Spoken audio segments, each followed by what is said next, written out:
দেশের বিভিন্ন জায়গায় পালিত হয়েছে জাতীয় কন্যা শিশু দিবস। শিশুদের প্রতি ভেদাভেদ ও বৈষম্য নিরসনে নানা কর্মসূচি পালন করা হয়েছে।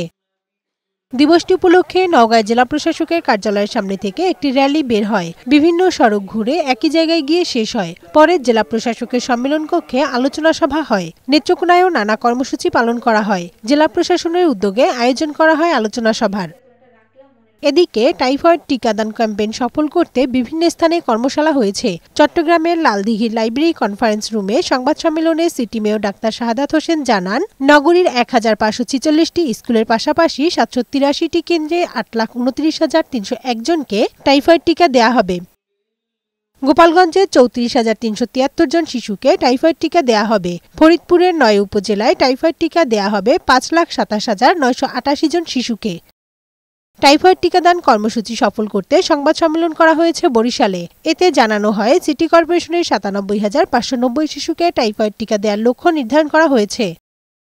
ডেঙ্গু দমন, জলাবদ্ধতা নিরসন সহ ৫ দফা দাবিতে নারায়ণগঞ্জ সিটি কর্পোরেশনের প্রশাসকের কাছে স্মারকলিপি দিয়েছে একটি নাগরিক সংগঠন। এছাড়া নাটোরের নলডাঙ্গায় অনুষ্ঠিত হয়েছে অ্যানথ্রাক্স রোগ প্রতিরোধে জনসচেতনতামূলক সভা ও গবাদি পশুর বিনামূল্যে টিকাদান কর্মসূচি। কানিজ নুসরাত, বৈশাখী সংবাদ।